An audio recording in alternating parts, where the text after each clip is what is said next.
Hey guys, it's Nathan with Blockcloud. We're here at Crypto Invest Summit in LA. If you've been keeping up with the news, you'll know that Bitcoin had a sudden spike in the last couple of days. And we're gonna go and ask people what they think the cause of the rise was. I'm here with Alon Gorin, and he is the founder of this event. So my man, tell me about this event. Yeah, thank you so much for coming. Joseph and I started CIS to be, the first, hopefully mainstream conference around the crypto and blockchain space. It's all about getting people to adopt blockchain technologies. That's awesome. Yeah. Okay, so I got a question for you. Yeah. What do you think is the reason or reasons for the for Bitcoin's sudden move?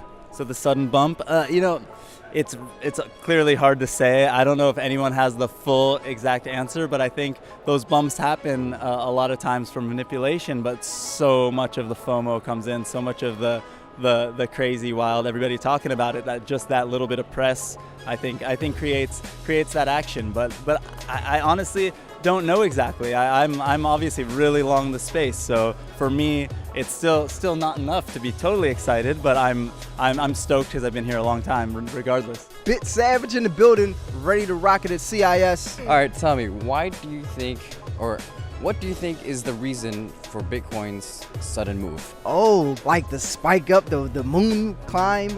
So what I think happened is a few companies, large companies, just put in buy orders, bought the Bitcoin, went to like 4,500, then everybody trickled in. So it was like a snowball effect. And I think we're gonna see a little bit more of that. We might even out and then kind of peak up, even out, peak up. I wanna see consistency. This volatile is craziness, but yeah, man, there's more to go. We're in the early beginning stages. If you're here and you're not wrecked, hang on for dear life. I think Satoshi is unearthing himself.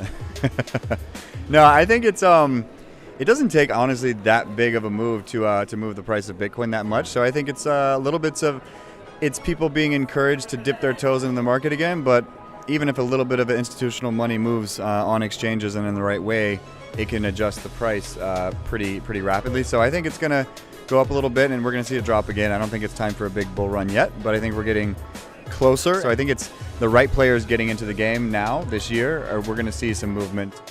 As a trader, I love this question because people, for some reason, always love to find some fundamental reason why a price went up, but in reality, it's just pure economics. So what really happened here is, like, number one, we saw that there was a mystery buyer that bought $100 million worth of Bitcoin, and that was enough to move it up just a tad, where all of a sudden a whole cataclysm happened. Because number one, there's a heck of a lot of buy triggers that were sitting at 4,300, 4,200. So what happens is they get pushed up.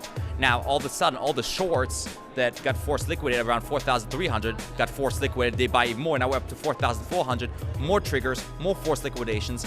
And this is not just theory. BitMEX reported that they had over $500 million worth of short liquidations happening. So in my opinion, this was a pure technical event. This was not even conscious buying. This is something that's very important. This is why personally I've sold a lot of my coins right around recently. And the reason being is because people did not choose to buy, meaning they weren't like, oh, I'm bullish, but much rather they left the trigger in there, they got bought in, or worse yet, they were shorting, meaning they were actually against the market and they had no choice but to buy back. All right, Cyrus, tell me, what do you think is the reason for Bitcoin's sudden move? Oh, wow. Yeah, so rule number one of Bitcoin trading is no one understands. But there are some theories out there, and one of them I think that's resonating with me is, some of the institutional buyers and exchanges need to cash out, so they've all coordinated a purchase together to make a move in the ecosystem to get the normal people interested again and excited, and they're going to be purchasing. And then I think once we get back to 6K, we're going to see a dump.